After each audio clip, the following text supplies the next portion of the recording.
The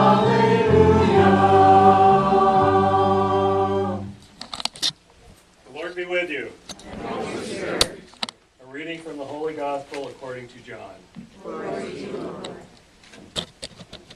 Jesus said to his disciples, "I am the true vine, and my Father is the vine grower.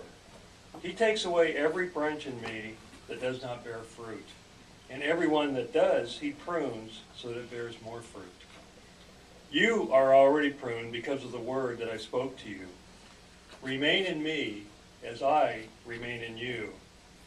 Just as a branch cannot bear fruit on its own unless it remains on the vine, so neither can you unless you remain in me. I am the vine, you are the branches. Whoever remains in me and I in him will bear much fruit, because without me you can do nothing. Anyone who does not remain in me will be thrown out like a branch and wither. People will gather them and throw them into the fire, and they will be burned.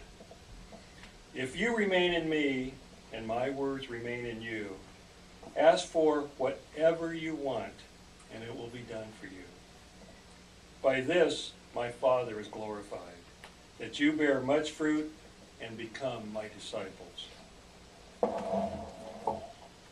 The Gospel of the Lord. Praise to you, Lord Jesus Christ.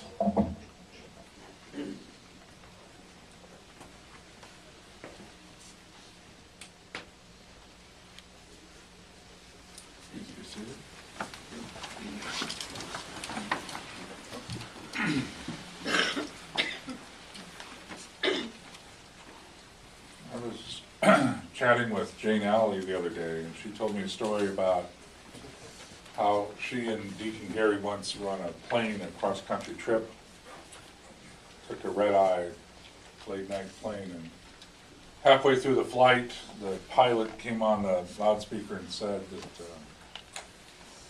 that due to mechanical problems, we've lost one of the engines on the plane, but don't worry, we have 3 more, and that just means we're going to be about half an hour late landing.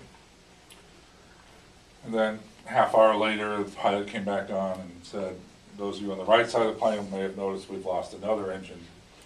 Don't worry, it's a modern plane, we can still fly, we'll just be about an hour late." Then 20 minutes later, the pilot came back on again and said, "Unfortunately, we've lost a 3rd engine, but don't worry, we can still fly.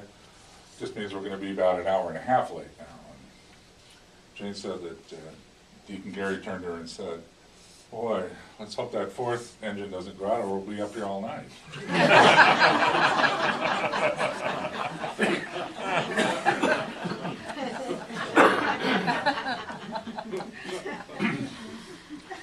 The gospel today,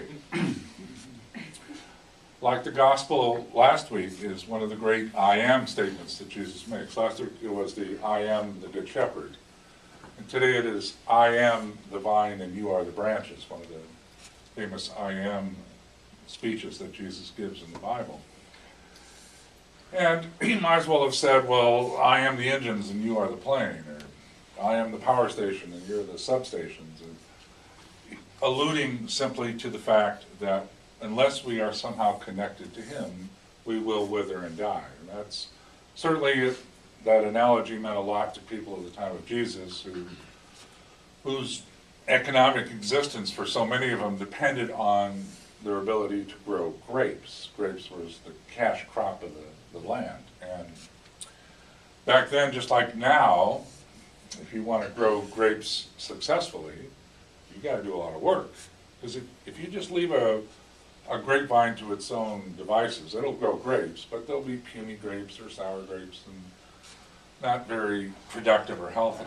To really grow good, fat, juicy, high sugar content grapes that you need to make good wine and things, you have to do what Jesus said in the gospel today. You have to prune,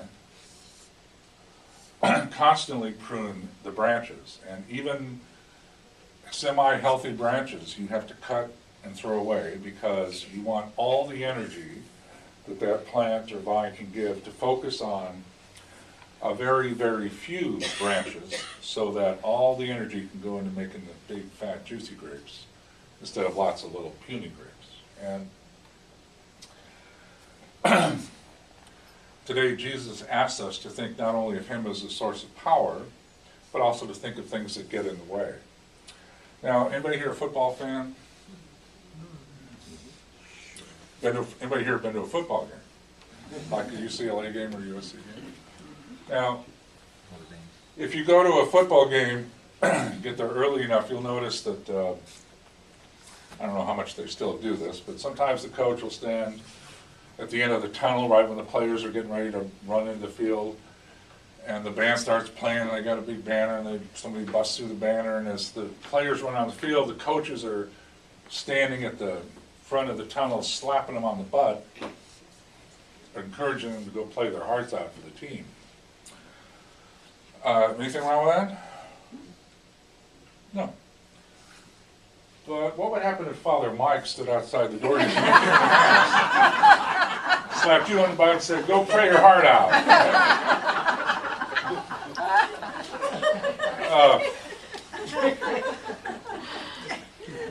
Some of you might be grateful. Most of you would probably go look for a lawyer. Right, because even though it's the exact same act, which we notice and approve of, in one context it would be completely inappropriate now in this kind of context, even though it's the exact same thing. It's our perception of that act that makes all the difference in the world.